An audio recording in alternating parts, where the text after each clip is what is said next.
After making over 100 videos on SoFi, it's no secret that we're big fans of the company and its management team. We've seen a lot of growth since day one and a lot of paper hands. Chamath. There have been some steady supporters of SoFi though, and that's the Analysts, or at least we thought. Just recently, Morgan Stanley slashed its price target to just $10 per share, which is insane considering its previous price target was $18 per share. Enraged SoFi bulls have been clapping back at the Analysts in the comment section of SoFi investor groups and forums. There's this quote from young T-Dog, aka Teddy Roosevelt, and I'll paraphrase it. He says, "It is not the critic who counts, not the man who points out how the strong man stumbles or where the doer of deeds could have done them better. The credit belongs to the man who is actually in the arena, whose face is marred by dust and sweat and blood." And that man in the arena, ladies and gentlemen, is not just a man, but a team. And that team is SoFi. Fear looms in the lending industry today amidst the quarter percentage point increase in interest rates imposed by the Fed. But how does this affect SoFi?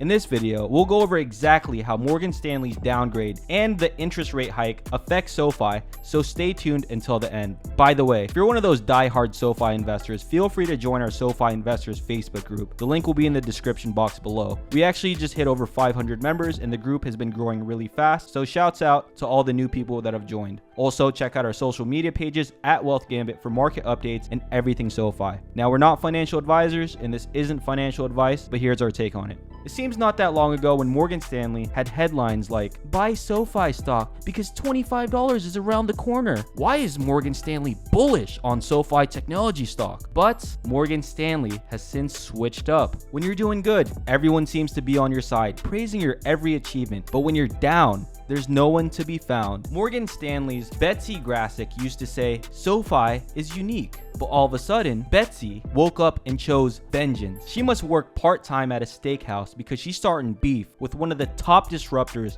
in the fintech space. According to sources last year, Graseck is no SoFi bear, but she's already prepped with SoFi's growth having a slowdown this year, expecting around 40% growth in 2022, reaching about $164 million of EBITDA, which is an increase from 3% to a massive 11.5%. This is why the highly anticipated boost in SoFi's revenues, aka the student loans that are long overdue, have become a significant factor in Morgan Stanley's price target on SoFi. But this was months ago, and people switch up. Here's Betsy's 2 cents now. The reason why they downgraded SoFi from overweight to just equal weight. In here, Betsy said, "A key part of our prior overweight thesis was an expectation of a sharp rebound in student loan refi volumes once the Biden administration lifted the federal student loan moratorium, initially set to end after January 31st. By raising its federal funds rate, the Fed creates a domino effect. This will increase the cost of borrowing from personal loans, home loans, student loans, credit cards to car refinancing, basically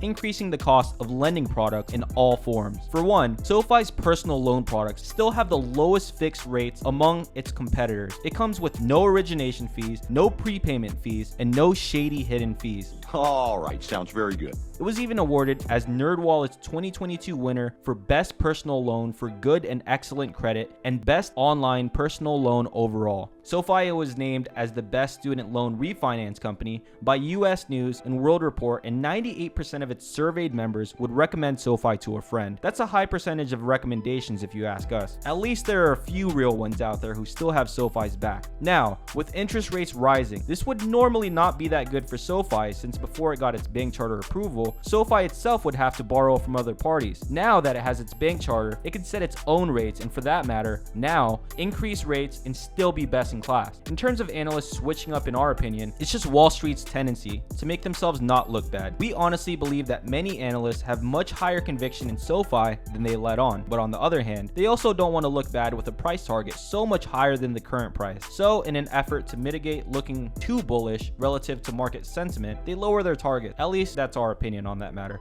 All we know is SoFi is still a great company led by a solid management team with unlimited potential, and Fed's interest rate hikes might just put SoFi into a more favorable spot. That's it for today's video, guys. As always, if you found any value from this, make sure to share to someone who might benefit from this. Also, don't forget to like and subscribe as it helps the channel out a lot. And until next time, peace.